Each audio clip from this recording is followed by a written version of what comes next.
So let's get to it because this is a long record, and this worked out. This is like serendipitous because me and my bookers, like I said off air, we're trying to get you on because I'm a huge fan, and also, you're an incredible artist with Dawes, and we were talking about getting you on, and then our friend Chris Sullivan, who did Mule Variations a few months ago, who can do a far better Tom Waits. Yeah, his Tom is top notch. Than you can. Let's be real.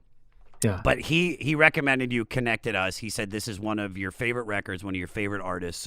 So to start this off, just take me on your journey with Tom Waits. How did it start? It started, it's funny because I feel like if you ask me about certain artists, like how did it start with certain groups, I don't even know if I'd remember anymore. But with Tom Waits, it is like a pretty imprinted memory for me. It was, I guess I was like 16 or something. It was basically the last month of CD stores, and I was it was this place called Hear Music in Santa Monica. It was this little CD store where you could you could whatever you wanted to look at, that you could listen to the whole thing. Real cutting edge at the time. Yeah. I was looking, I forget what else I was getting. I think it was like there was a new Bright Eyes record or whatever. And I saw Tom Waits' Blood Money, which was the record, I guess at that point, that was the new record for him. I didn't know anything about him. I didn't know, maybe his name rang a bell, but I didn't know any of his music. And I just bought it because I liked the album title and his weird face. And I was like, okay, I'm a kid looking to figure out what I like, and I'm just going to buy this. And buying it and listening to it, it was that feeling that like, like with those artists that are really going out there, first time you hear the Dead or Zappa or Tom Waits, like where you really get this impression of like, are you allowed to do this? Like, is this actually like okay to make music that sounds like this? Like, this can't be allowed, or if it is, it must be like some weird like guy that makes musicals that like no one's ever heard of or something. Like, to think like this is popular, this is someone that is respected widely, was just kind of like making all the alarms in my brain go off. And so I was like, I have to hear everything. I love that album so much. And it's funny because like, all due respect to the big man, like it's not necessarily like a top 5 Tom Waits record for me, but because his quality consistency is so consistent that that even Blood Money was enough for me to be like, I'm hooked for life. Whatever you do, I love. Really? And then I was like in, and then from that I started going back and forward or whatever. Like I got Alice, which I guess came out the same day or something as Blood Money, but then went back into the catalog, and you find New Variations, you find the Heart of Saturday Night, and like all these other early, later, whatever, and I mean, Rain Dogs really felt like, and still feels like, this sort of like this culmination of everything before it and the mother of everything that came after, more so than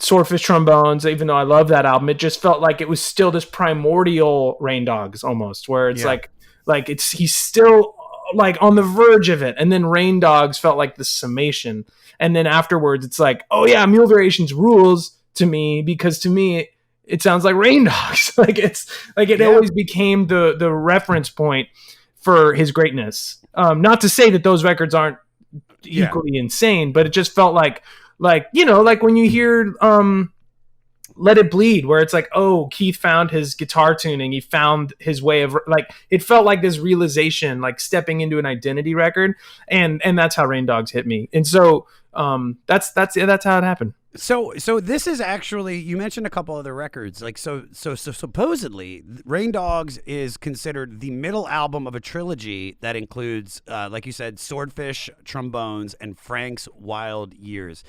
For me, I've only listened to this record and Mule Variations we did first, and now this one. I mean, Tom Waits is such an interesting character, so it just kind of blows my mind that this would be something that you would get into at such an early age, because it's so out there. Like, why did you connect with it? I mean, was it because he was breaking all the rules? Was it the lyrics? Like, what was it? I did. I mean, like, him as a lyricist is definitely pretty. Like, he's pretty insane as a lyricist, and a lot, I think, underrated. I mean, I don't know if he's underrated. People love him as a songwriter, but I don't know if people talk about that specifically as often as the entire picture. Like, the lyrics that he writes are nuts. Like, even on a song like "Time" off of Rain Dogs, when he says the rain sounds like a round of applause, like, no one pulls that off. No one does that. Like, he has this sense of imagery and also making it poetic that, like, few people can even step to.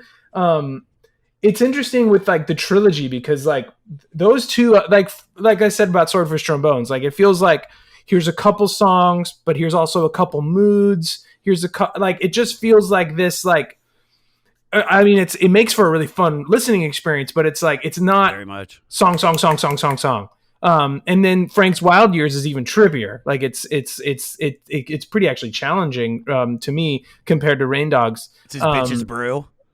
Yeah, it goes out, but also, again, it becomes like what, you know, part of what's so fun about it. With Rain Dogs, it felt like on its basic level, it felt like these are like traditional songs, or these are in some cases like straight up pop songs. Like, it felt like Rain Dogs is this filter that he kind of threw all of these other styles of writing into. Like, you listen to a song like Blind Love, and it's like, this is just like he's been listening to country music, but through the Tom Waits filter, it becomes an insane sounding thing with his voice and the playing. But it's really a country song. Like, it's a pretty simple one too. Yeah. Or something like Downtown Train is like a straight up pop hit. Like, it's like something you could play at a club. But because it's his guitar playing and it's his voice and it's that band, it's unmistakably got the fingerprint of Rain Dog. So, and the whole album kind of works like that. There's constantly these, like, oh, now it's polka, now it's you know, whatever. Like, it's even though it's singular, it's also a lot of things at once. Yeah, I just love that you said Downtown Train could be played at a club. I could just imagine, like, downtown LA, just a bunch of thoughts on the dance floor. Like, oh, shit, that new Tom Waits jam. Let me punch you, pop that booty on that downtown train. I love it. You know what's funny is I always looked as Tom Waits as the music that Jason Momoa throws axes to and dances like a gypsy with our other buddy Michael Raymond James. You know, this is the music that you dress like Johnny Depp to. You put on 45 bracelets. You stand around a campfire. Somebody's on a banjo. Maybe there's an Airstream. You know, maybe ayahuasca. Maybe not. I don't know. And but that's what's cool about him is that this is what's so cool, Taylor, is that you're joining us on this is our 101th episode, JT, cool. Is it? Basically, this is 399. So this is, so far, out of this whole list, the most interesting record that we have gotten, where I am like, this sounds nothing like anything we've done, even Mule Variations. Yeah. Because this seems like an even crazier, like, journey into New York. And that I fucking love when I found out that he wrote this in New York at RCA. And this is about those people that he saw on the street that are just fucking, because I was just in New York, and now, like, because of the apocalypse, the pandemic, whatever you want to call it, people, like, so many people are off the street. So you see the crazier people that are out even more. And I'm like, and I was digging on this while I was in New York, and I was like, is this soundtracking it? Like, so it's an incredible record. It's definitely, like I said, the most interesting that I've dug into so far. But one thing, like you said, is underneath those growls, underneath these, you know, insane acid trips of music, are these beautiful songs that are disguised because he sounds like he's gargling rocks, you know, and he sounds like me. And also, like, you know, one thing that I've said in the past about him is that, like, I think it's kind of the secret weapon of his. It allows him to do more than other people would think. Like, when I think of certain songs, Time is a good example, and then a lot of the stuff on Mule Variations, when he gets particularly sentimental, if that was someone with a, like, normal voice singing that, it would be pretty gross. Like, I don't think you could really, like, handle it. It would just be too, like, sweet. I'd hate it. But it's because it comes from this like broken voice that it's digestible. So it's like he's able to go to this sentimental place, even though like that seems like the antithesis of what his sound is. That you know, I don't know, that if Paul McCartney did, you'd be like, I fucking hate this, you know? Yeah. I completely agree with you. I think what makes Tom so great is the fact that if he walked into a record company and was like, I've got these songs I want y'all to listen to, they'd be like, get the fuck out, you homeless roustabout. Yeah. Go work on a dock or whatever the fuck, I don't know, roustabouts do. I was once in Carnival. That's the reason I know the word roustabout. I played one. Should have been Jorbet. Jordan Wong got it. Kind of fucked up. He was a senior. I was a junior. I don't know why I'm telling this story.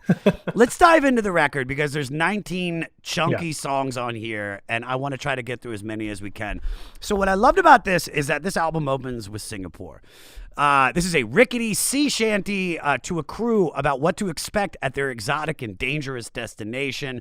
And I feel like that description couldn't be more apt because this song literally creates a pirate world and it takes you on this journey and it's so dope.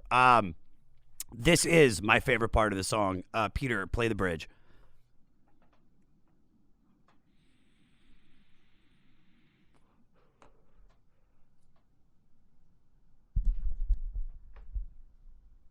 So take this ring and kill it. I love that line so much. So although the line is attributed to 15th century Dutch philosopher Erasmus, I want to fuck that up. Wait, is that in like the liner notes or something? Or does that came after the fact? We do some research. Okay? No, I know. I'm just wondering because I mean, coming up here all willy nilly. Well, because I just wonder as a songwriter, because I've definitely like found lines in books, so I'm like, that's gonna go in my song, and like, but I don't like write it in the liner notes. But I also don't know what the protocol is with that sort of thing. So it's interesting to hear. So it's funny, Taylor, that you bring this up because there's a few artists that do not explain their music. And Tom is one of them, but he does explain it, but he does it like very cheekily, tongue in cheek. So he's almost like PJ Harvey. I don't know if you're a fan of her music, but she does not tell you what the songs are about. They're always open for interpretation. So this is all shit that we've just found, and we're hoping we're right. I know there's probably some like diehard Tom Waits fan out there that's like, that's wrong, that's wrong, that's wrong. This is really about his cousin who's got bad knees. They were rickety, and he went to Six Flags once, and I mean. So this is basically from a philosopher. In the kingdom of the blind, the one-eyed man is king. Tom is quoted saying, I took that from Orwell, I think. When asked to explain from which George Orwell book, he cheekily replied, Mary Poppins, one of the big ones. Have you done that? Have you is there what you said you fit in lyrics? So where have you pulled from? I've taken lines from like F. Scott Fitzgerald and Thomas Pynchon and Don DeLillo, those guys. Like I'll like, and it's not really taking lines. I mean, it is sometimes, but it's more like just like, oh, these words in the same sentence do a thing to each other, and I'm gonna keep them, and I'm gonna make a whole other little like picture for them for sure. And then if it's something like in the blind, in the land of the blind, one-eyed man is king. That feels like biblical or something. So it feels like of course Tom Waits didn't invent that. Nor does it seem like he wants us to think he did, No, and funny thing was, I wouldn't, have assumed that he did because I don't know if you ever remember seeing the movie Minority Report when Tom Cruise, it's funny, two Toms we're talking about, when he's like about to remove his eyes. Remember that? Am I the only person that's seen No, I saw it, but I don't remember that because there's like some crazy homeless guy that's like holding his eyeballs like, in the land of the blind, the one-eyed man is king. Oh, yes. Like, oh, shit. And then it all connects with me. Something else really cool about this song, Tom described writing and singing this as if the famous British actor Richard Burton had a bottle of festival brandy and was preparing to go on board a ship. If everybody doesn't know who Richard Burton was, famous British actor, was married to Elizabeth Taylor twice. I'm trying to think of some of the movies. Who's Afraid of Virginia Woolf, I think, was one of them. Mm-hmm. And as for the recording, Tom couldn't get a drum sound he liked, so rather than using electronic devices and mixing, they recorded a 2x4 banging on a chest of drawers. Yeah. Tell me, thoughts on this song? What do you feel?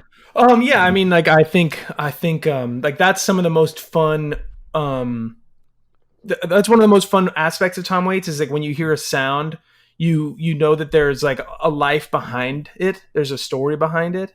And I feel like that's something that we intuit as listeners. Like, we, especially at Pro Tools in 2020, I mean, you can really create the most wild soundscapes, like from a laptop without even touching an instrument. And when you hear Tom Waits, you feel a room, you feel like the clang of the dresser falling over or whatever it is. Like you feel it hitting the walls in the room. Like you just something about it makes it authentic. And it's not just because it's Tom Waits. It's because like, no, if we want to get that sound, let's figure out how to make the fucking sound and do it over and over again, not copy and paste, just do it. And so everything has this life to it for that reason. I also love like, that bridge that you played is a really actually cool example of this. When you go to the early records of Tom Waits, it's much more croony, much more like, I mean, to the extent that he does that. But it's, it seems much more like piano songwriter, where he's showing you that the chops that he has, the chordal, like compositional chops that he came from, like a real understanding of jazz chords and stuff. And by the time you get to Rain Dogs, it's like a lot of these songs are like one chord. And it's just this like, fifth, the bass playing fifths, a bunch of insane percussion, and him doing this cool melody, and like it never leaves a chord. And then this bridge is of Singapore is this cool example of that like wink from Tom Waits of like, if and when I need that muscle, if and when I need a beautiful progression to lead me to the next thing, like here's this. And all of a sudden there's that trumpet going along with those chords over this bridge that really opens up what's been happening in the song before that. So I love that. Yeah, he creates a world. You almost feel like you're sitting in the room. You know what I mean? When he's recording. We did a song by Dr. John where he's like drunk and he pulls away to talk or to sing, but you feel it, and it's like one of those things where like, God, I would love to be there while they're recording this. Out of everything on the record, this is definitely the, like I said, it's creating that pirate world, and it's phenomenal. Great way to open the record. Then he drops into what I think is the best song on the record, Clap Hands. So this was based on the Kids Jump Rope Rhyme. God, that was hard to say. That was originally from a 1930s song called Little Rubber Dolly, and later used on Shirley Ellis' 1965 hit, The Clapping Song. I think the best way to describe this song is gypsy hip-hop. Peter, kick it.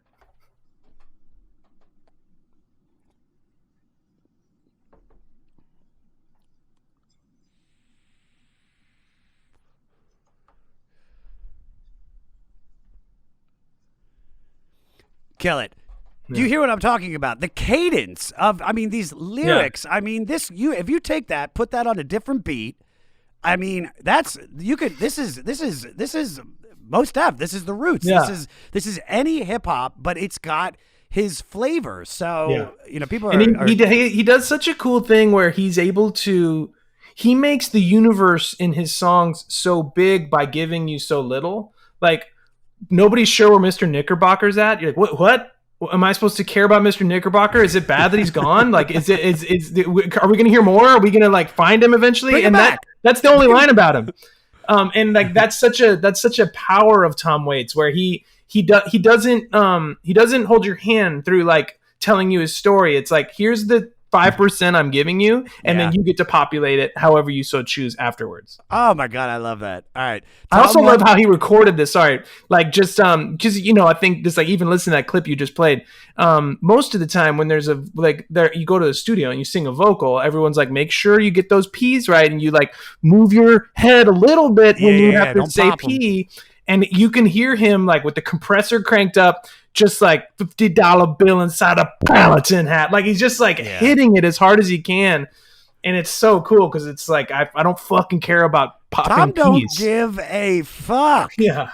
He's drunk probably. Yeah. You know what I mean? He's got 95 bracelets on. He smells like patchouli. He smells like patchouli, whiskey, and leather. Like if you go to that, you live out here in LA, right? Yeah. Do you know a store called Schaefer's Garment Hotel? No. It's on Sunset Boulevard. It's like if you want to dress like like not a Mumford and Son, but maybe like a Mumford and second cousin, that is where you shop at. And all my shit, this shirt, fucking the jeans I have, the boots, like, and you walk in and it just smells like Tom Waits. And they've got literally this painting of Tom Waits up on the wall. Wow. Yeah, it's like they idolize him. That's why I'm saying cool. this is because, dude, I know I've partied with Jason Momoa. I'm friends with all his buddies because of my cousin.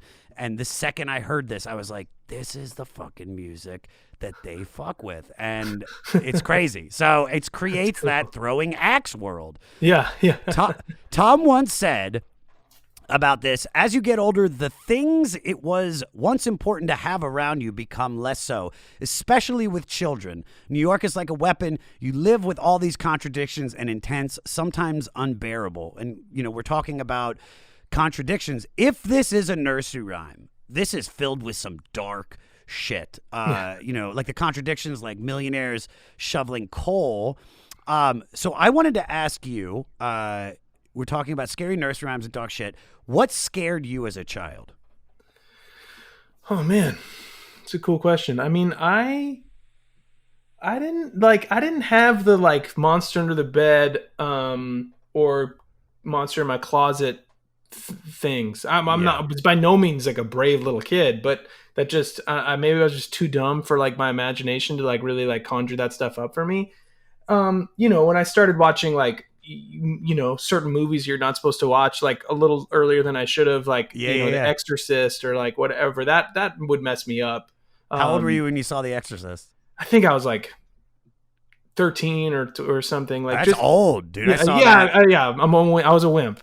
But I never. That's interesting to hear. It's also cool to hear like him talking about children, because I don't know Tom Waits, never met him, pretty sure I never will. But his son, like he grew up in Marin County. A girlfriend of mine from like 15 years ago, she grew up in Marin County and she was really good friends with Tom's kids. And so she and I was like, what was that like? She's like, well, we didn't know that he was like, quote unquote, Tom Waits. We just knew him as so-and-so's dad. Yeah. And he was the kind of guy, like he was not crazy. He was not wearing like crazy top hats with holes in them. Like he wasn't like some show. He was just some sweet dude, but he still had that voice. And all that we knew is we'd all go to their house and Tom Waits would come downstairs and say like, who wants to get ice cream? It's time for a pizza party. All right, Taylor, I know you're lactose intolerant, so we got you gluten free. All right.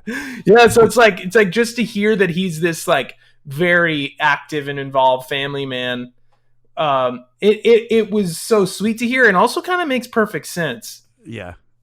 I dig that. I mean, I only remember if I met him as a kid, hopefully it would be before I saw Bram Stoker's Dracula. Yeah. I don't know if you remember him as Renfield. Like I was like eating bugs. I was like, who's that motherfucker? Yeah. Oh, he's a singer with that voice. Really? That's so cool though, dude. Yeah. All right, moving on. Cemetery Polka. This song kind of disturbed me. And let's play the part that really got me. Peter, kick it.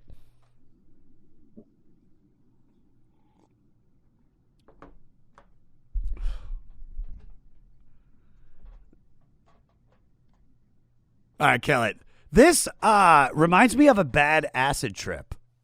What are your thoughts on this?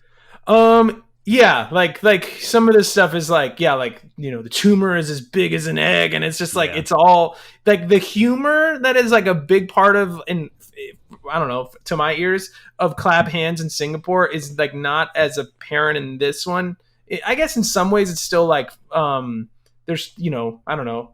He throws the word midget around in ways that I feel like is like a no-no at this point. So it's like, whoa, that's like, dude, we were saying that all the time in '84, dude. Yeah. Come on, man. Like, it's like, wow, you're just totally saying it, totally comfortable with that. Okay, Tom. I also feel like this one's a cool example of Mark Ribot, the guitar player's like role in the band, because in it, when they talk about it, I guess like Mark Ribot would say like Tom would play us the song once, we'd go right into the room to track it. We wouldn't go over it. It would be like count off and play. And Mark Ribot did this amazing thing on the whole song. I mean, on the whole album rather, but where it sleeps in and out of like playing the song and then going to these like atonal places where it's just straight up wrong.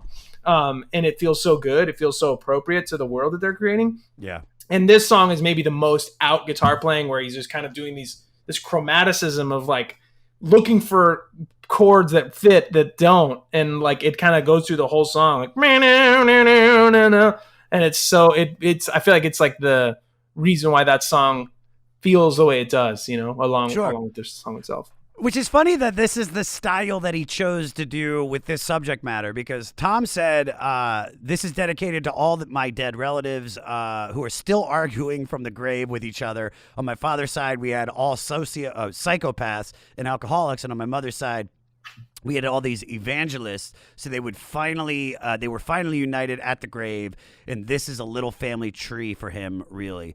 And I loved it because when he's going through this, like, my favorite relative that he's singing about, if it is his relative, is Uncle Phil, because I love that line, "Get the money before he loses his mind," because you can only imagine that the money is probably buried somewhere and the family wants it, and it's just great. It's such a great, if this is his family, they are fucked up. So I wanted to ask you, you have some colorful people in your family. Who is the most interesting person in your family?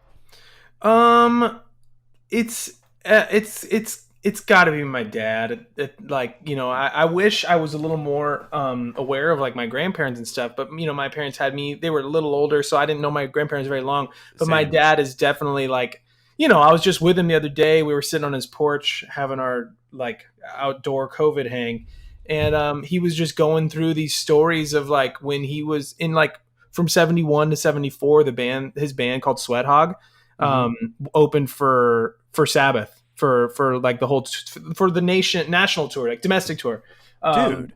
And every time they came to the States, they just kept bringing Sweat Hog with them as the opener. I think they were first to three. It was Sweat Hog, Yes, Black Sabbath, and they played with Yes too. Yeah, it's pretty cool.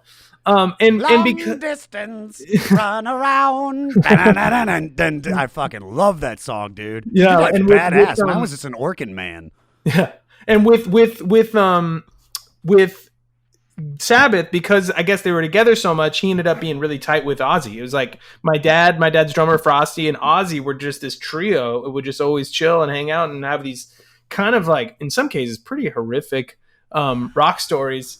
But my dad he still like lives in that place, like, all through my like upbringing as a musician. He was always just like, this is all that fucking matters in life. This is what it is. Like music. I remember once we were at a show at that place called Tangier. It's gone now, but here in LA. Oh no, it was on Hillhurst. Yeah. Dude, and I did my first I gotta say this. I did my first stand-up show there. I'd been doing stand-up, like, that might have been my first actual book show. The guy was paying me $150, and I lied to him. We were doing coke, and I lied and said I was an experienced comic. And worst bomb of my life. I was supposed to do a half hour, ended up doing 3 minutes, and then I walked off. Yeah, dude. Great venue, though. Great venue.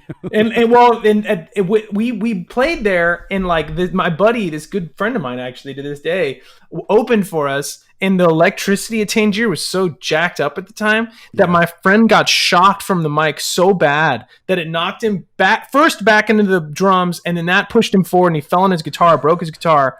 And then when like the paramedics showed up, because it was that bad, they were like, "What's your name, kid?" And he was like, "You're gonna have to get my wallet out." Like, he couldn't even really like he could tell him to get his wallet, but he couldn't tell him his name. And so anyway, with all that going on, my dad comes and finds me and is like, "You're still playing this show. You have to like that. The music depends on it, basically." And I'm like, "Dad, there's like 15 people here, and like my friend's going to the hospital. Like, I'm not playing a show with this electrical problem, whatever's going on here." But anyway, that just illustrates like what kind of guy he is, and I thank him for it. I feel like I got my work ethic from him. I probably don't go as hard as he does, but I'm cool with that. Yeah, I love that your dad's like Michael Jackson's dad, just like, "No, you play the goddamn show."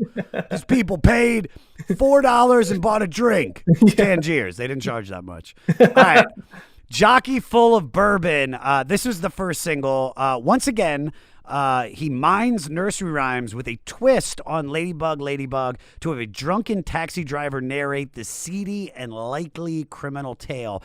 I wrote, this is like a rumba into hell. Peter, play a little bit.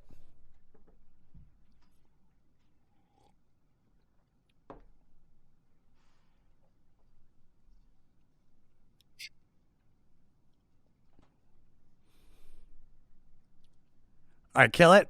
So this, like you mentioned him earlier, Mark Rebo, who helped define Tom's new direction, and through his guitar playing. And I mean that eclectic, jagged guitar work you can really hear on this song. Thoughts on it? Yeah, that I feel like this one features the guitar playing most of all. It's also really cool, just not to nerd out too hard, but as a guitar player, like he doesn't do any bending on it. It's really like angular, Yeah. and it just I feel like it's I feel like it's a choice because you hear his other playing on other songs on here and other places, and he can be so beautiful and languid, and that's not happening here, and I love it. When I hear this song, my first thought is always Down by Law. You know the movie?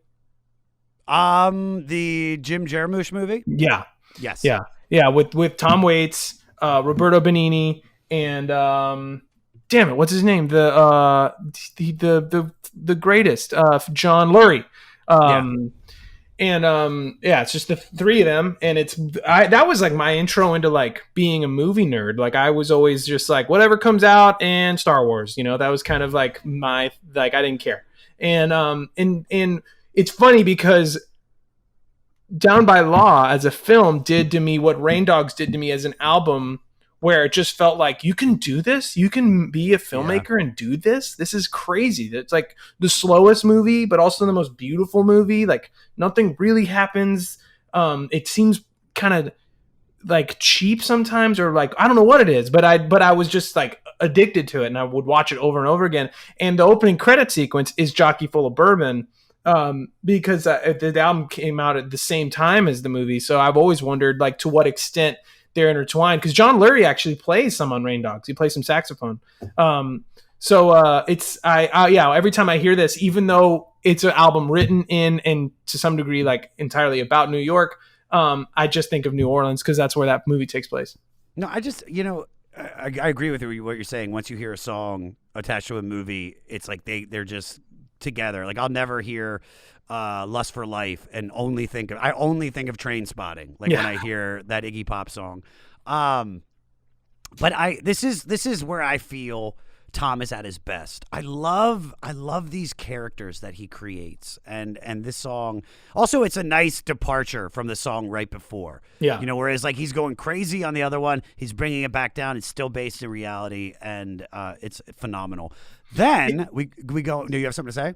No, I was just gonna say like it, like up until that point, it just feels the most like songy song. Like I feel in a weird way, like Jockey Full of Bourbon feels like when you get to like Visions of Johanna on Blonde and Blonde. Like you've done Rainy Day Women, and then you've done that Pledging My Time, like these two weird bluesy things, and you're like, what's going on? Where's Bob Dylan? And then Visions of Johanna. Like I feel like Jockey Full of Bourbon kind of functions that way. Like I love the first three tracks, but they're really like it's a intense pill to swallow of like what this album is. And then Jockey Full of Bourbon, it's like, oh, and these are songs too. Yeah, totally. All right, moving on to Tango Till You're Sore. So I found this, and this is dope. Tom was introduced, let me take it again. Tom has introduced this live by saying, this is a song about suicide, but it's a fun song, so don't go getting depressed. As well as, this is about a guy that fell out a window on New Year's Eve, and the only thing that broke his fall was the fact that he had a little confetti in his hair. I mean, he's not wrong. Even though Tom came up primarily as a piano-playing singer-songwriter, this is one of only 2 songs on this album on which he actually plays the piano. And the tarantella he sings about is both a traditional Southern Italian dance where couples rapidly spin each other, as well as the song played to accompany it. Let's play a little taste. Peter, kick it.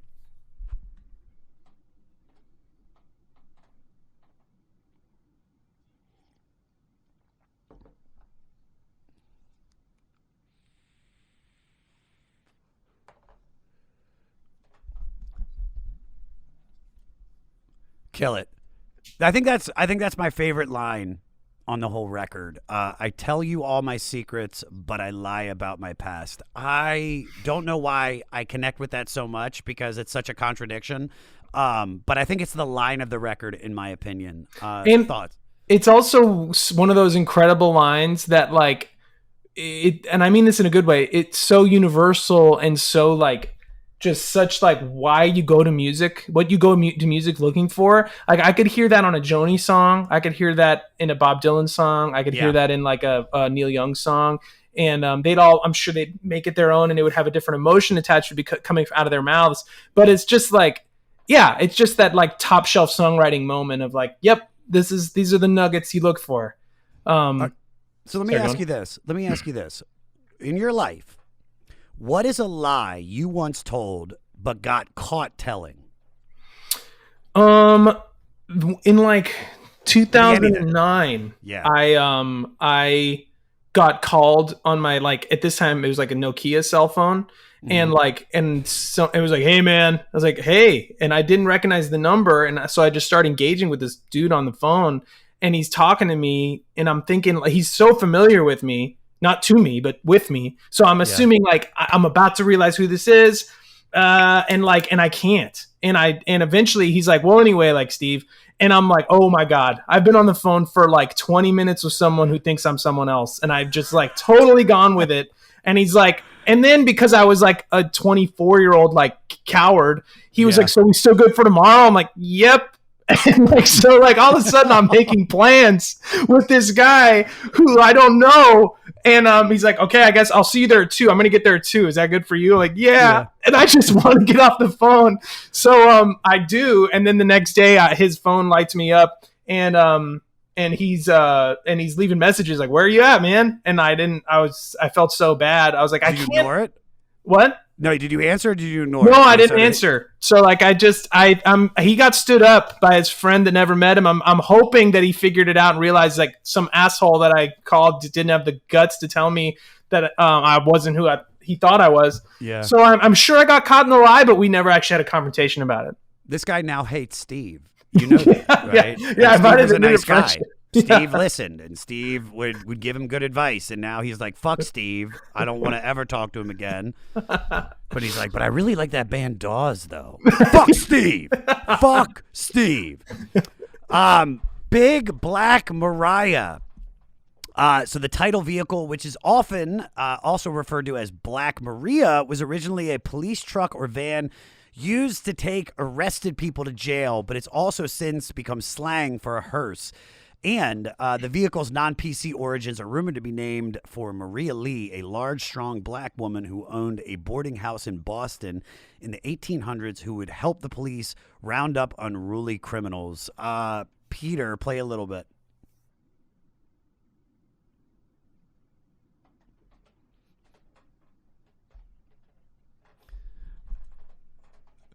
All right, kill it. This is Tom at his most graveliest, and this is when I really like it because I had no fucking idea what he was saying until I read the lyrics. Yeah, I've never known that. I didn't know what it was. I've always just vibed on this song as like a bunch of sounds and cool lines, but didn't know what a Big Black Mariah was. This shit slaps, dude. The kids are saying this shit slaps now. This shit slaps. But the big end.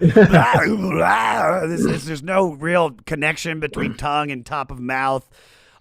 Really cool about this. Don't know if you know this, Taylor, but this is the first of 2 songs on here featuring one of the greatest guitar players of all time, Keith Richards of the Rolling Stones. And Tom explained about their collaboration.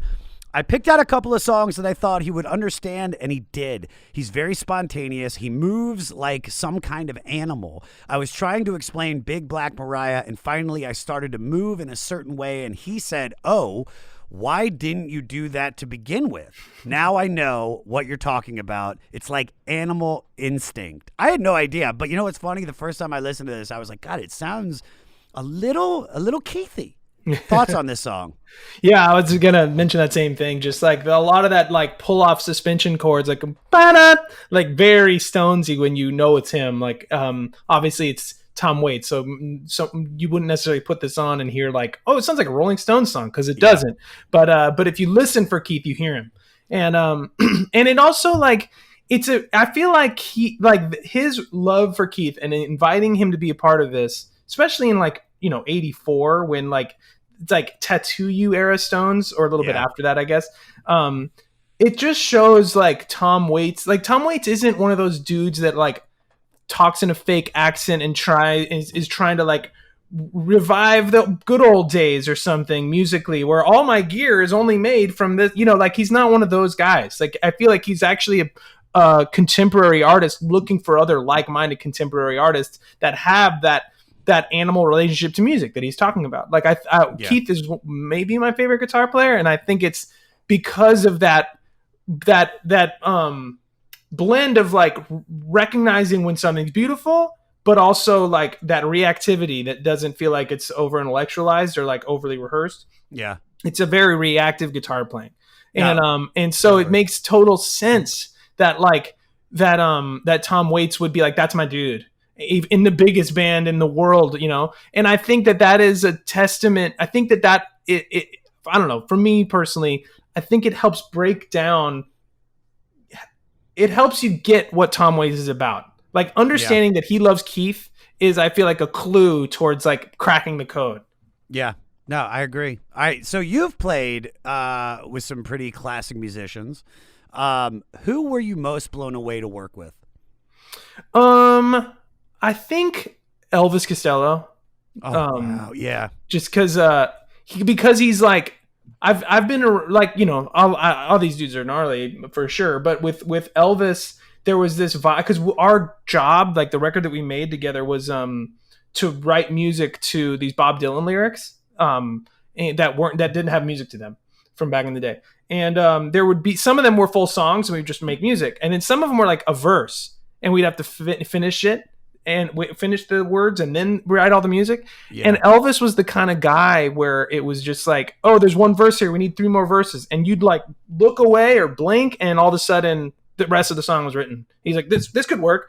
And he just is like that. Like, I think when we all talk about, like, as creative people, like, I wish I just had more control. I wish I like knew where the switch was and I could turn it on and write when I wanted to. Like, he really is that person. He really did find that. A friend of mine, he worked with a bunch of friends of mine at a certain studio where he met a producer at the studio, the band. He's like, I want to work with you guys. And they were like, cool, when do you want to do it? And he said, well, I don't have any songs right now, so what do you say, 3 weeks?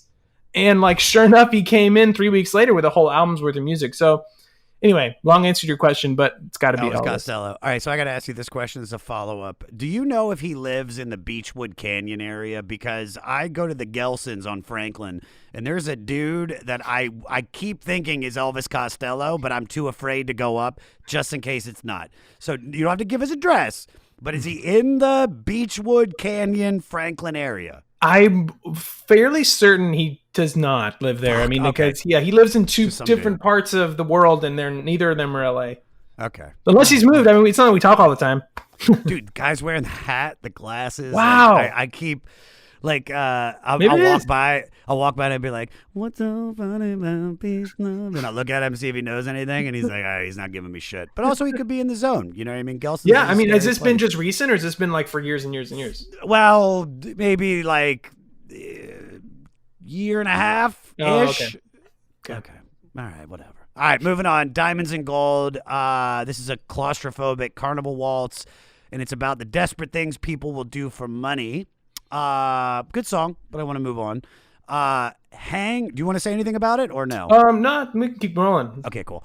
Hang Down Your Head. This single was co-written with Tom's wife and longtime collaborator Kathleen Brennan. Peter, play a little bit.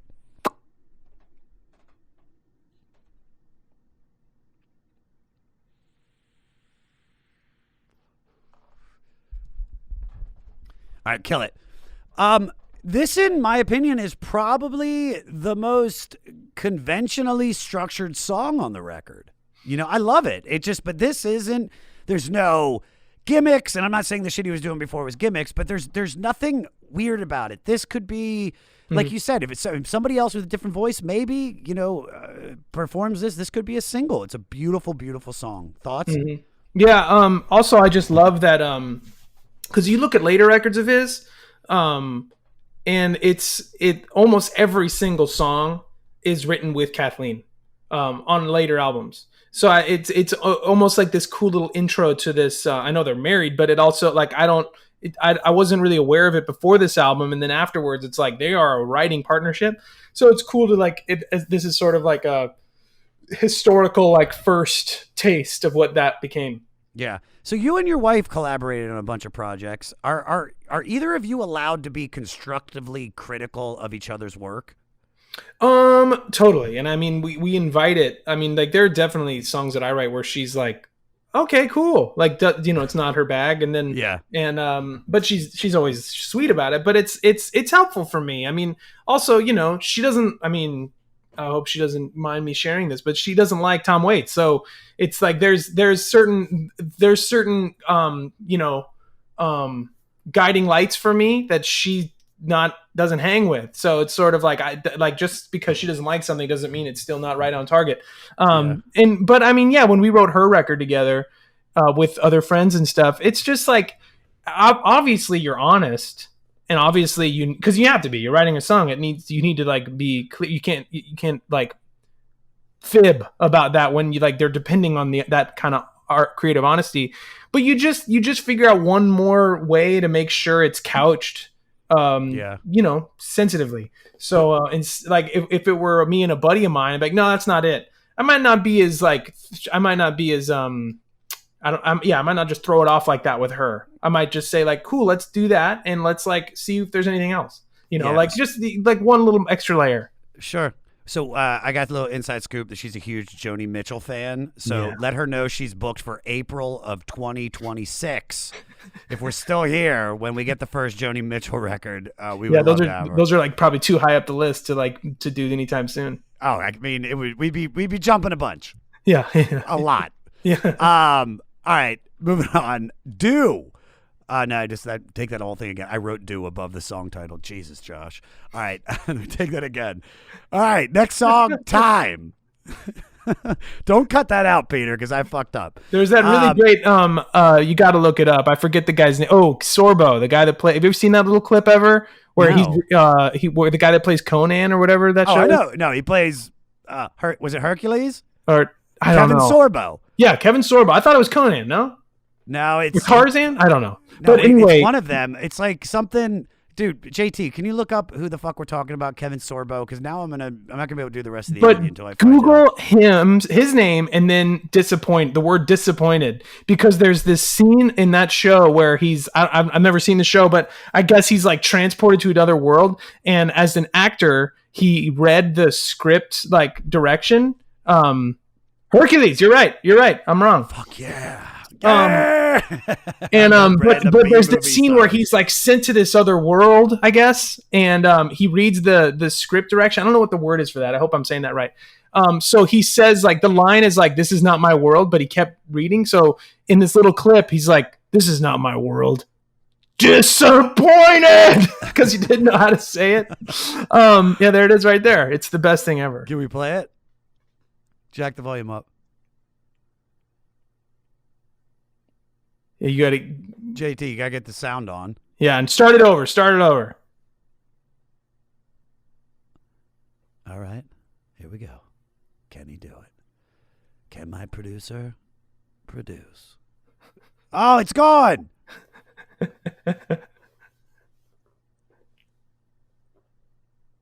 Here it is. Take 5. Volume up. Push play. Wait a minute. This isn't my world. Disappointed!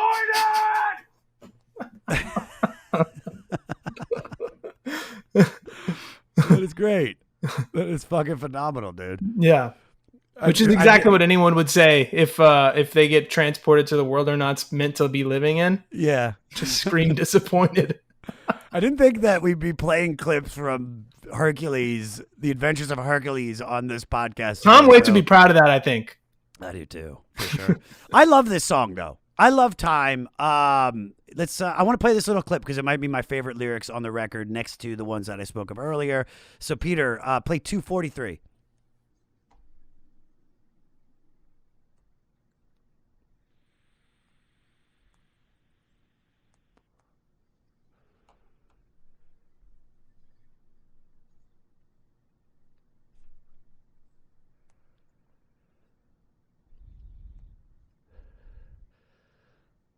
I kill it. I mean, that's just poetry. That's just beautiful poetry. I think it also stands out because there's no percussion on this song. It's just so soft. And this features just Tom on vocals and acoustic guitar, William Schimmel on accordion, and Larry Taylor on stand-up bass. It's often interpreted to be about how many people regret how they wasted their lives when they realize how close to the end is so now. Let me take that whole thing again because I fucked that up. It's often interpreted to being about how many people regret how they wasted their lives when they realize how close to the end they are. And so they need to realize that right now is the best time to love. And as Tom has remarked, saying, time is a precious commodity. That is probably the truest statement I have ever heard in my life. That's what I've been living by for so many years. The last 4 years, where I realized that every moment, this moment, sharing this with you, this is the best moment of my life because it's the only one that I have. And even with COVID, where you can make the choice to be depressed and anxiety ridden because of the work you've lost or this, or you could look at it as like, this is great. Listen, I get to spend all this free time working on my own shit, and we'll get back to it. We'll get back to a new normal, but it's great. Thoughts on this song? Yeah, I mean, I think I get teary when I listen to this song, and I think, and it's one of those like magic tricks of his, because you listen to these lines and like you're getting glimpses of this. It's like you think you're hearing a story, but when you listen closely, it's like all these characters that you're actually not going to be seeing again, and so there actually isn't much of a story. It's really just this beautiful image, this feeling, this picture that he creates for you, and yeah, some of these lines coupled with the way that the way that he plays guitar and the way that the bass is following the progression, there's not a real I mean, no pun intended, but there's not real time. Like there's not it's not some like, oh, there's the groove and we can just hang out there. Like it's really floaty, and it feels like an old man on his like front porch with like a friend like singing to an empty street. And it feels like this you're feeling the spirit of discovery. You feel like this song is just falling out, and it makes it that much more heartbreaking because of it. It's definitely my favorite song on the album. It's fantastic. All right, let's talk about Time, Precious. What moment with Dawes or your musical career was perfect? Like I think our first two shows in particular, our last show in LA at the Orpheum, and then our first show at the Beacon Theater in LA in New York, and then there were some Rymans in there too, but I'll just choose to talk about the Beacon to just to give a clear answer. I remember being there for the first time, and we'd been there doing like radio things and so we're part of a bigger bill, or we're opening for artists, like we've done all that. So to be there as like the headlining act, and to have heard that we had sold it out, that it was going to be a sold out night at the Beacon, was really like blowing our minds. And I think like that was a product of our ambitions, how hard we pushed ourselves. But because of that same ambition, I was sitting there like waiting for sound check to start, looking at the empty room and like thinking of the next venue in New York. I was thinking of the bigger venue. I was like, sort of like, well, how do we get to the, what's the next, what will be after this? When is Radio City? Like all this planning and ambition.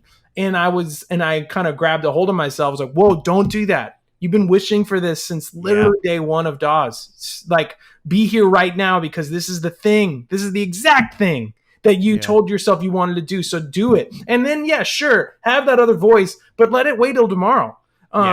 And so, and because of like kind of that rechecking in with myself, we played one of the most special shows we've ever played. We felt incredible, and we felt connected, and we felt present.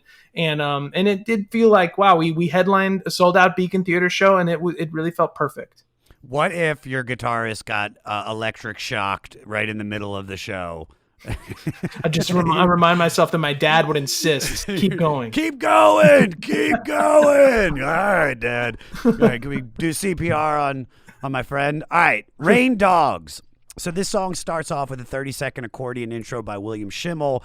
Then more demented carnival music. Peter, play a little bit.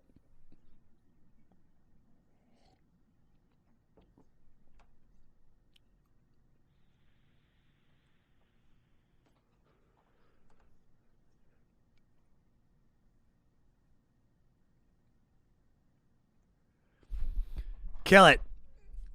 Possibly one of my favorite moments on the record. I don't know why I'm gravitated to this, because I'm not like a circus music-y kind of guy, but there's something about this that I really like. As Tom explains about this title song of the album, you know how after the rain you see all these dogs that seem lost and wandering around?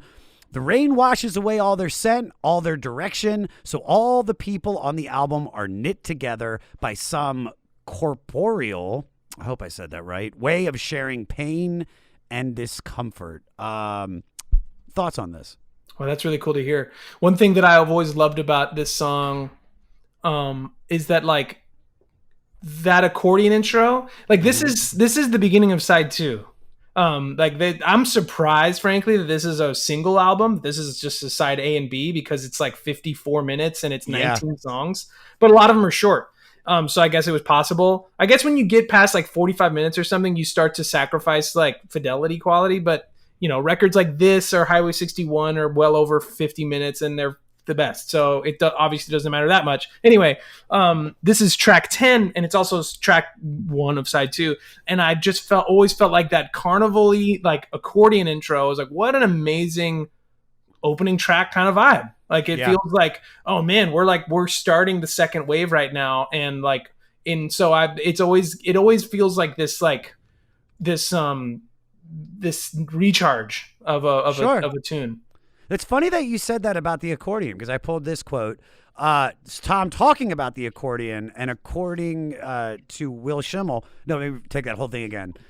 So according to William Schimmel, he's quoted saying, Tom told me he wanted to use instruments nobody liked anymore. Somebody once said that every high-tech era is followed by a high-touch era, and nothing was more high-touch than the accordion. Tom was a proud Luddite, Luddite. I don't know what the fuck that means, but it means like I think, if I'm not mistaken, like, because there's a cool Thomas Pynchon essay about being a Luddite. I might be saying it wrong too, but just like it's someone that isn't overly like educated, intellectual, like someone who's proud to like to be living according to like what brings them joy and what feels good to them, rather than like being too much of a snob, I guess. Yeah. Well, I think, you know, am I a Luddite? I don't know. I think so.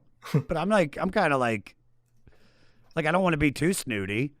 I'm looking it up right now. Yeah, look it up, please. What if it's just like, it's a Holocaust denier? What? Oh my, no, I'm not. No. Yeah. Edit that. A person opposed to new technology or ways of working. So I was a little off on that. But we all learned something today. That's what's even doper. All right, moving on. Midtown. So this is just a frenzied, horn-filled instrumental that really captures the chaotic energy of Midtown Manhattan. They recorded this at RCA. Peter, just play a little bit.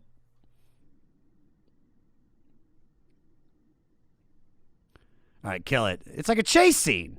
Yeah. I like it. It's funny you say that because on Blood Money, that record that introduced me to him, there's a song called Knife Chase, and it's instrumental. Yeah. And then when I hear this one, I'm like, that title would have been great on this one too. Yeah. It totally feels like two guys with knives chasing each other around the street. Yeah. Then we get to 9th and Hennepin. This song is just boss. So the title of this nightmarish spoken word song came from when Tom and his friend Chuck E. Weiss were at an all-night donut shop on 9th and Hennepin in Minneapolis, Minnesota, when a pimp war broke out between 13-year-old kids. Play a little bit, Peter.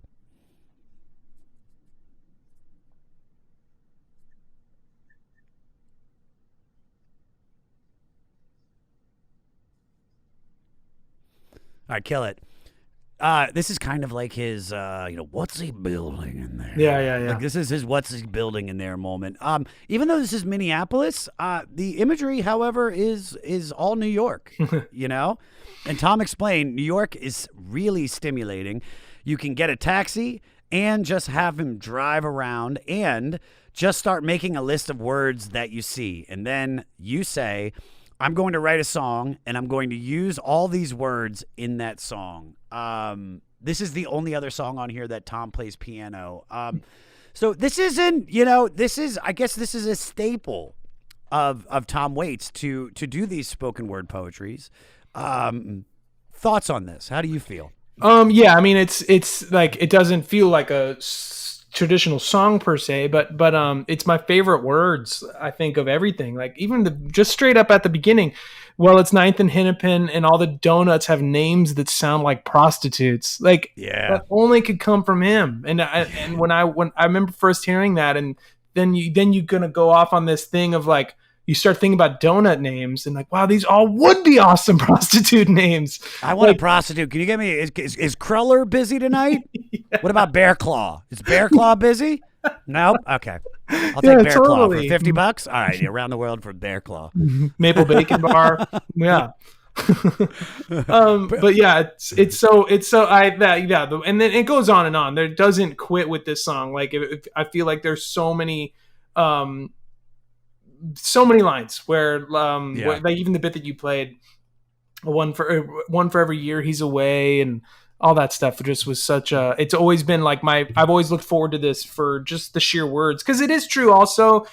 I don't know if the words are ever as featured as they are in this song. On other songs, like, like when we were just talking about Big Black Mariah, I'm like, wow, I've never really totally been able to key in, just because it's like pretty frantic and crazy, which I love. Whereas this, when he says like all the rooms smell like diesel and you take on the dreams of the ones who slept there, that's really at the forefront of the track. And it's really like framed in a way that the words aren't always. So you really get to just like live with them in a fun way. Yeah. Because being that this is a dangerous situation that him and his friend Chuck were in, what's the most dangerous situation you've ever been in? I think that's got it. We were on an early tour, and like we were leaving Denver. I think we were driving to Denver. I think we were leaving Denver. And it was like we ended up getting caught in a snowstorm, like way high up in the Rockies, and had to just pull over. And we thought like, okay, we'll just walk to that, like, it was bad. And we were like, well, we'll walk to that semi in the distance. And I got out of the car to try to like maybe start walking. I got like 5 feet. The snow was up to my waist. I was like, I would die. Even though that truck feels relatively close, it's like, I'm going to die if I try to go all the way to that truck. So I had to get back in the car, and we were just hoping that the gas wouldn't run out, and we were hoping that we wouldn't freeze to death. And and then within a few hours, like, a cop car and a snowplow car just paved the way for us to be able to leave. But, we kept making jokes, and we kept trying to keep ourselves laughing and keep it light. But I think afterwards we were like, I think that was way worse than we realized. I think we were in serious trouble, and we just didn't know it until it was all over. Cut to a different reality where you had to eat your tour manager to survive. You're like, I mean, I'm not going to eat the bass player because we need him. We can get rid of you. You're expendable. Not really. If the tour manager's listening, you're not expendable. I love you. You're doing a great job. All right. Gun Street Girl. This is one of the songs we talked about off air. So this is a slow, sparse, shuffling bluesy tune with the unique instrumentation of Tom on banjo, backed by percussion including a parade drum and stand-up bass. So Taylor, do you remember when I said a few songs ago that was my favorite moment on the record? Yeah. I lied. Kick it, Peter.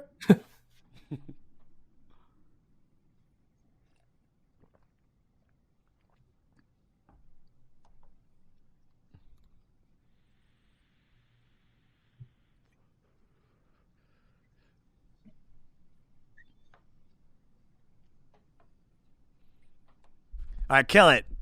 God, I love that. I just love the noises. I love his cadence. Once again, it's gypsy hip hop, but with like that. This is such a weird reference. Like that, like, you know how like Slipknot, the band, has that weird guy on like a keg and he just has a bat and he's like hitting it, like that. Like maybe they got it from Tom, because that is kind of the same shit.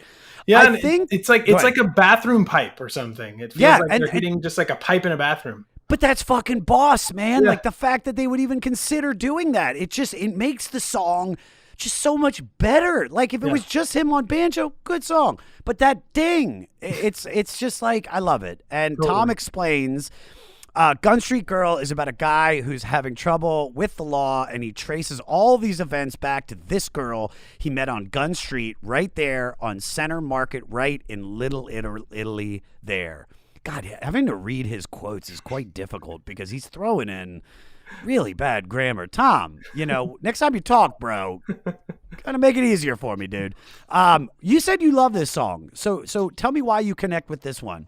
I think, getting into this album, you end up having relationships over time with everything. Like it'll just switch around. And I remember, I was listening to this album again, I think early 2018 or 2017 or something.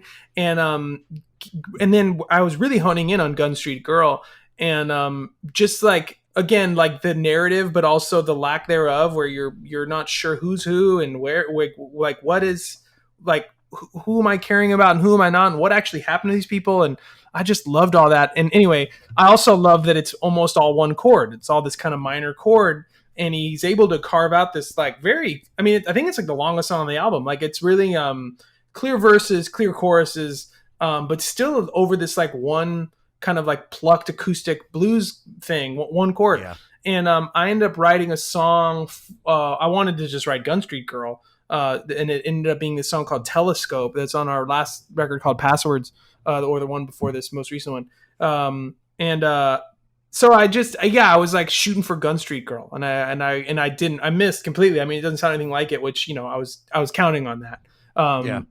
But yeah, so for that whole experience, and it sort of made me just lean little bit closer and listen a little bit closer, and so I really love this song. So, but tell me about the new record, because I wanted to mention this earlier, but does something like this, does this song influence anything off that new record? I mean, what are you taking from this song if you love it like that? I think like I was saying earlier, there have been other records of ours where I really want to explore the colors available as a writer, as a composer. It sounds stupid, but sure, just really try to get into that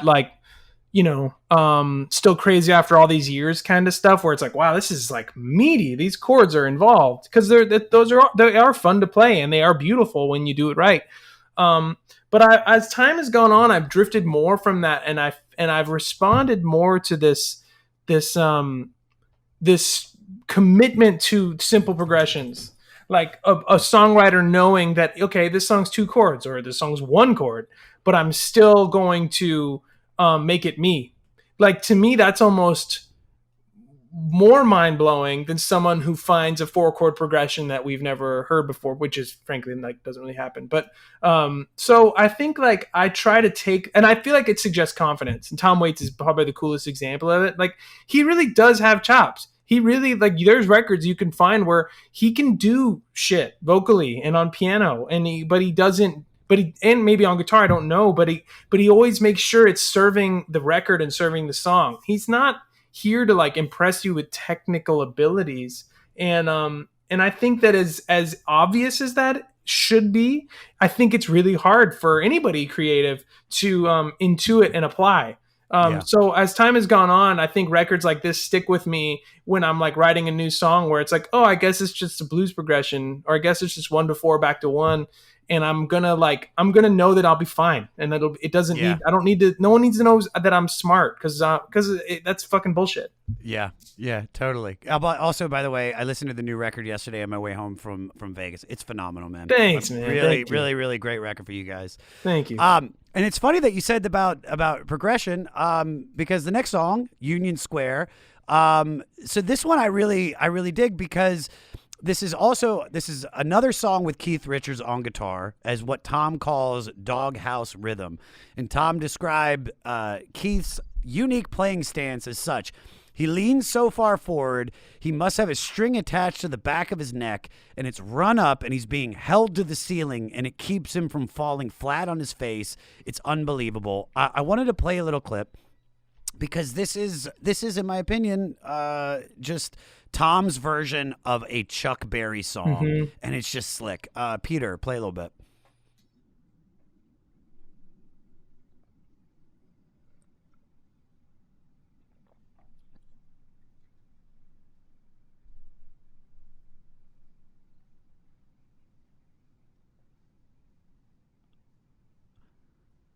I mean, kill it. So this is just blues, but it's Yeah. their version of it. It's a simple song. They're not reinventing the wheel, but I mean, this is as Tom Waitsy could be writing a Chuck Berry song. Thoughts on it? and you can hear the Gun Street Girl pipe again.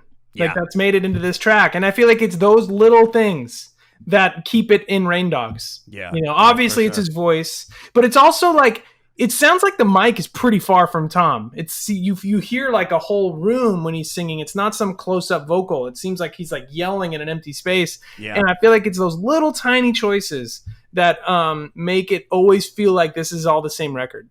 Yeah. All right. Totally agree. And now we're moving on to Blind Love. Before I give my feelings on it, Peter, play the vamp at 251.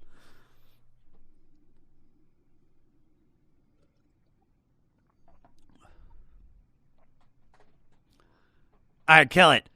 This is a little country from T-Dub. Yeah. You know? This is about let me take this again. This is Tommy. Jesus Christ, Josh, what did you write? All right.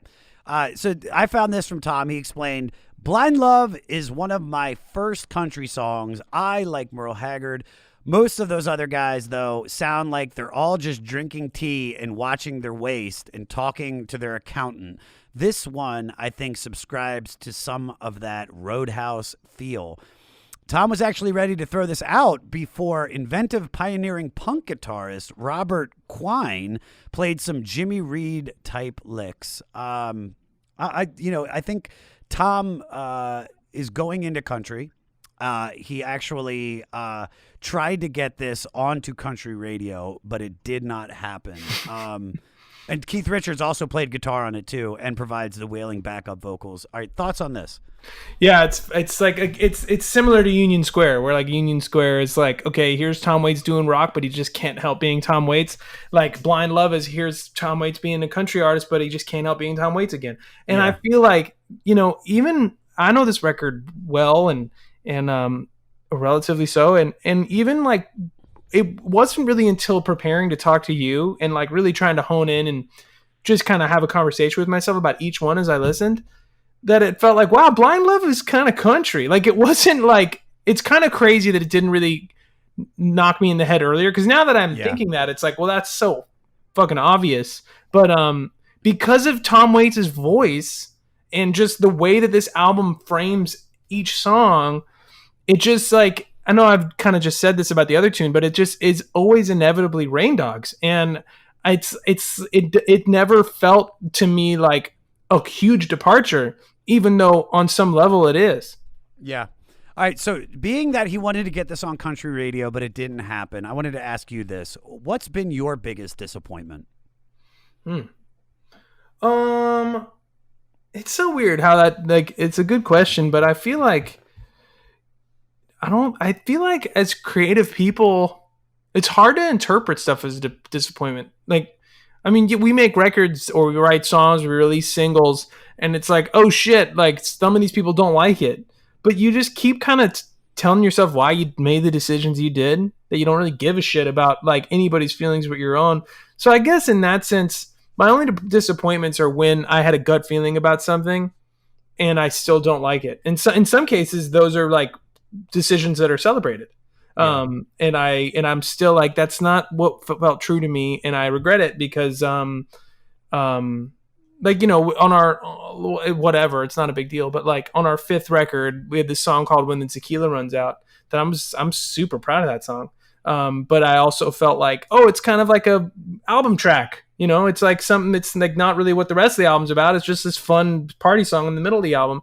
And we ended up going with it as a radio single. And I don't want to say I regret it, but I just never felt like that never occurred to me. And so like looking back, even though it really did well at radio, it was always like, like there's something false about it just because it didn't come from our hearts. So you're saying there was something else on the record that you felt much more personal to and much closer and to, as time has gone on, like I guess, I don't know, doesn't make a difference. I mean, like our fans embrace that song. We play it live and everyone's psyched and I'm psyched. Yeah. So, and I think as time goes on, no one, like you and I even talking about how Hang Down Your Head was like a single. It's like, I had no idea about that. And I just don't think eventually that's one of those aspects of records that no one cares about. What was the single and what was the second single. But yeah, so it's like stuff like that. I think it's really like the times in my life where I let someone else, I'm not a controlling guy. So I'm down when it's the band that says like, we want this to be the first single, or we want this to be we don't want this song to be on the record. That feels real. But when it's something that there's a part of all of us where we're like, okay, we'll trust this. And then we look back and feel like that was stupid. No, I get it. All right. Walking Spanish, great song, but I want to move on. But one thing I didn't want to note, because we brought him up earlier, this does feature the saxophone and Tom's co-star in Down by Law, John Laurie. Great song, but I want to get to this one. I want to get to Downtown Train because when this came on, I was like, do I fucking know this song? I had no idea. I was like, did he rip off Rod Stewart? Peter, play the chorus so everybody can get dialed in what we're talking about.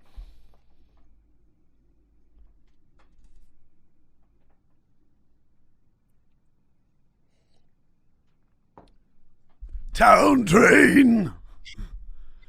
I see you tonight. Kill it. Dabba deeba skeeba dooba and a fleeba doo. All right, we got to ask this right off the jump. Which version is better? Tom's, even though he wrote it, so he's a little biased, or Sir Rod Stewart. He must have been knighted at this point. I have a weird admission. I've only know the Tom version. Really? And there's like a lot. There's a Patti Smith, there's Bob Seger, and Rod Stewart, obviously. I've never heard any of them. I only know the Tom Waits song. So it's funny that you're saying this, okay? Because this was Tom's attempt at writing a pop song.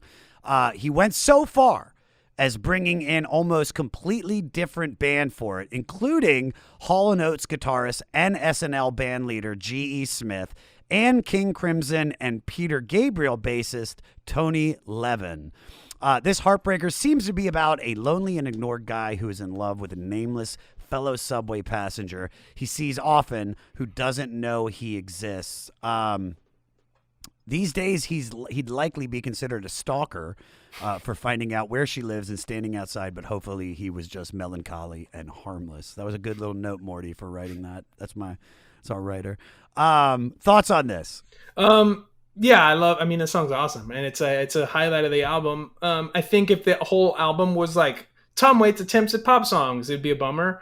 But because it just happened once, it's such a cool, and also because the album's long. So like if you're at track 17 to hear something else that sounds like, Tango Till They're Sore or Gun Street Girl or Rain Dogs, it'd be a little bit like, okay. So like for this to be this like real departure into just like straight up pop song recorded in a scrappy way is so fun. It's one of my favorite songs. You know what's funny, and this is where I think music is so great, is that these different versions can exist and be appreciated for their versions, and Tom's can be appreciated in Rod's and Patty's because they make it their own. And I mean, this sounds, besides just the structure and the melody, just it's completely different than Rod's version. But I can't believe you didn't know Rod's version, because and I need to listen to that. Dude, that was a staple of my mom driving me to like the dentist back in like middle school. Like it's good, dude. It's Cheeseball McGee, but it's fucking, dude. But Rod kind of, his later work. No offense, Rod.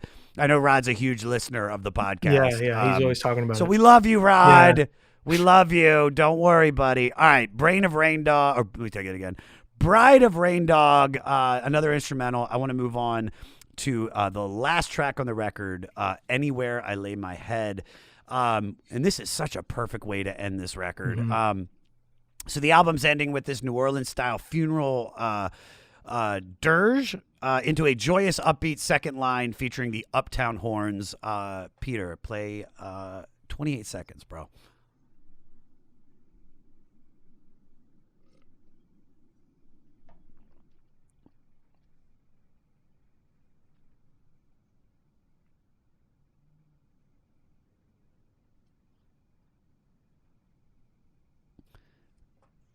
All right, kill it. I mean, this is a perfect way to end the record. This song, at least that part, like before I even understood what it was about, it just brought me to tears. Hmm. It's so beautiful. And it also is a great way to end the record because this feels like it is just one full idea from start to finish. Even though the song changes, it's just perfect. And and I do love this so much. Tom described this as a gospel thing. Your thoughts on this? Yeah, I mean like he's singing so hard and gospelly, like, and these like blues runs that that are pretty dicey in the wrong context, like anywhere I lay my head, like it's kind of cheesy if I do it or if the wrong person does it. But when Tom does it, and when there's that this bed of horns beneath it, it's so emotional, and it really like. It makes me so curious as to how his brain works. Like, oh, I'm going to do cliche blues runs, and by doing that over this kind of track, it's going to be like incredibly emotional and beautiful. Like it's sort of like it's I feel like he's on this other plane of like how thinking works and how ears work, because he's putting these things together that are disparate and sometimes like at the risk of being a no-no, and it just feels like absolutely right. Yeah. So talking about songs that bring me to tears, and I wanted to mention this too at the beginning, but I figured I'd get to know you a little bit. Your song, My Way Back Home, is, I mean, it's just, I love that song, and it's really crazy because I got into it right around the time that I lost my best friend, my friend Angelo Bowers, who is kind of the catalyst that got me to do this podcast, because I've explained it so many times on the podcast that he knew everything about music and just would make fun of me that I didn't know albums, and a tragedy had happened, and Angelo passed away, and that song, like it's so powerful and just so beautiful, especially when the guitar comes in with that. I mean, just weeping, dude. And it still gets me because when I knew you were coming up on this, I don't know how I started listening to it recently, but then to kind of prep to refresh with your music, it's like I put it back on and it just takes me right there. So wow, I can't thank you enough, man, because it's such a beautiful, beautiful song. Thanks for saying that, man. That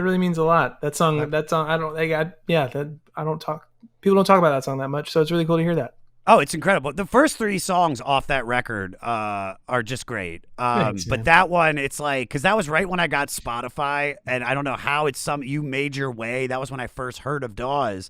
And then, truth be told, we both were on Outside Lands together. I was performing as a comic, and you guys were on one of the stages. And I remember I showed up, and I was like, fuck, dude, Dawes is on. And I ran over there to make sure, because I had to watch you. And you didn't play that song, so fuck you. I was mad. But you did play When My Time Comes. And I can't hit that note. I can barely hit it. Yeah, you did. I did hit it. Yeah, you did. Great show, dude. Great show. Man. So I wanted to wait to tell you that. I was going to tell you at the beginning. I was like, but dude, that'll be fucking weird. I appreciate that. Do you want to do some facts and get you out of here? Sure. What facts? Yeah. All right. But facts. Here come the facts. Facts. It's hard, dude. Dude, that's hard. All right. Tom wouldn't rehearse the songs before recording. He would play them to the musicians on an old acoustic guitar with some creative and peculiar directions. Guitarist Mark Ribot remembers one suggestion from Tom was, you're going to make me laugh, play it like a midget's bar mitzvah. Jesus, Tom. It's 2020, man. Jesus. So speaking of weird gigs, what's the strangest one you've ever played? Oh, man. We've done some weird ones. I think I played a midget's bar mitzvah. Yeah. I wish that was the answer. There's always that especially in LA, where like someone like oh, we're doing this like after party or pre-party or something for some awards thing, and so come down to like Fred Siegel parking lot, and all these people are going to pay attention. It's going to raise all this money. I don't even remember. I wish I remember what it was, but it was in the Fred Siegel parking lot. And we're not the biggest band, but we're not the smallest band. And we literally played to like zero people. There was 2 places to hang out, and you couldn't really talk if you were by the music. So we were just playing, like, you know, they paid us like a good amount of money, and we're there playing to our sound man and being like, what is our fucking lives? This is the weirdest thing. And everyone was hanging out somewhere else. And it was just like, yeah, it was just pretty mind blowing. But I think it still happens. Like, we did that again in New York, actually, like 3 years ago, where again, it was like some big benefit thing. I don't even remember what for. All these people in tuxes and beautiful dresses at these big round tables. And to finish off the night, we got Dawes, and we go up on stage, and it's literally the music people are leaving to. And like, I think like 3 people stayed to watch, just like it just sat there in the front. So I'm sure we have plenty more of those in the future too. I actually miss them. Oh God, dude! When you talk about weird gigs, as a comedian right now, I'm performing in the most strange places, like on beaches, museum steps, the lake in Echo Park. Last night I was at the Magic Castle in a parking lot doing a drive-in style, but they can't get out of their cars, so we don't hear their laughter. They have these like midget bar mitzvah clappers that are like it's terrible, but that's the new norm. And also, but you should know this, Taylor, performing for rich people fucking sucks because their heads are up their asses and they think their shit doesn't stink. And little do they know that they're human beings and they should they should be honored to hear your music performed in the parking lot of Fred Siegel. All right. The time Tom spent in New York writing this album makes the city and its down on their luck characters his co-stars. To explain life in New York, Tom described it as a guy goes to the bathroom on the tire of a car, then a $70,000 car pulls up alongside, and a woman with $150 stockings and a $700 shoe steps in a pool of blood, piss, and beer left by a guy who died a half hour before and is now lying cold somewhere on a slab. I mean, he's not wrong. Besides LA, what or where is your most inspiring location? That's a cool question. I mean, it's weird. I feel like everyone that I know, especially because I, so many friends in music and then also because I live in LA in TV and film, a lot of people like moving around. So they have all these relationships with other places and I don't. Like I was born here. I went to elementary school in Glendale. I went to high school in Malibu. But I think like as time has gone on, I find like, when you go to like a coffee shop in LA and you just kind of like pretend you're reading or something, but you're just listening to other people's conversations, they're inevitably talking about an audition or a script. Yeah. In Nashville, it's really cool. And I'm sure if you live there, it might get a little, relentless, but I've never lived there other than like a couple months here and there just to make records. Mm-hmm. And whenever I've been there and I'm doing that same thing and I'm at a coffee shop and I end up hearing what someone else is talking about, it's always about music. It's always about songs. And yeah, it's still the same hustle. It's still the same, like, we're trying to get into the hands of so-and-so because they're looking for songs about this or whatever.